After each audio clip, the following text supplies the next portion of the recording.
பிரார்த்தனை செய்வோம். பரமண்டலங்களில் இருக்கிற எங்கள் பிதாவே, உம்முடைய நாமம் பரிசுத்தப்படுவதாக.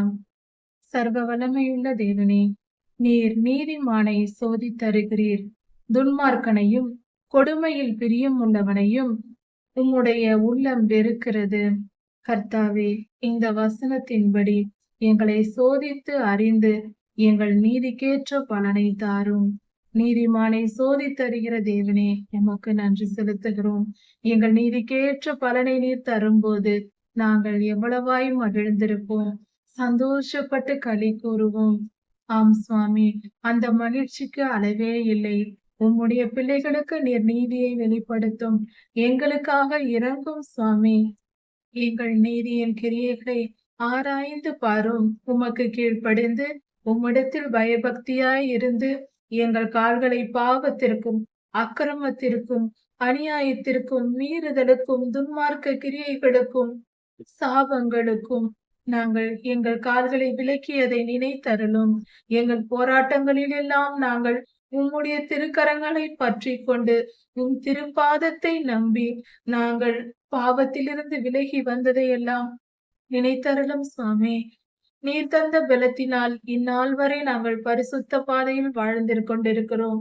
கர்த்தாவே, எங்கள் நீதியின் பாதையை நீர் அறிந்து வைத்திருக்கிறீர். திருக்கரங்களிலிருந்து எங்கள் நீதிக்கேற்ற பலனை பெற்றுக்கொள்ள நாங்கள் ஆவலாய் இருக்கிறோம். தாவீது ராஜா ஜெபித்தாரே, எனக்கு நீர் நியாயம் தீர்க்க வாரும், என் நீதிக்கேற்ற பலனை நீர் தரும் நாளில் நாங்கள் மகிழ்ந்திருப்போம், நான் மகிழ்ந்திருப்பேன் என்று சொன்னாரே, அது போல நாங்களும் சொல்லுகிறோம் சுவாமி. எங்கள் நீதிக்கேற்ற பலனை தாரும். உம்மை நம்பி இருக்கிற எங்கள் மேல் கிருபையாயிரும். துன்மார்க்கன் நுழைந்து போகட்டும், அக்கிரமக்காரர்களுக்கு அழிவை கொண்டு வரும். அப்பொழுதே நீதிமான்கள் செழித்திருப்பார்களே சுவாமி. நீதிமானை வாழ வையும், துன்மார்க்கனை அழித்து போடும், தீமையை அழித்து போடும், பொல்லாத இருளின் கிரியைகளை அழித்து போடும்.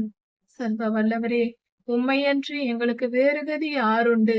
நீரே சகலத்தையும் படைத்தீர், எங்களை படைத்தீர், எங்களை காக்கிறீர், எங்களை ஏற்றுக்கொள்ளவும் போகிறீர். ஆண்டவரே, உம்மை தவிர எங்களுக்கு வேறு யாரையும் தெரியாது. உம்மை தவிர எங்களுக்கு வேறு கதியும் இல்லை. நம்பி இருக்கிறோம் சாமி. ஏற்றுக்கொண்டு எங்கள் நீதியின் பலனை எங்களுக்கு தாரும். எங்கள் குறை குற்றங்களை எல்லாம் மன்னித்தரலும். உம்மை நம்பியிருக்கிற எங்களை கைவிடாதிருக்கிறீர். இம்மட்டும் காத்தவரே, என்றென்றும் காத்தரவும். ராஜாதி ராஜா இயேசுவாவின் நாமத்தினால் பிதாவே, ஆமீன். மாரநாதா.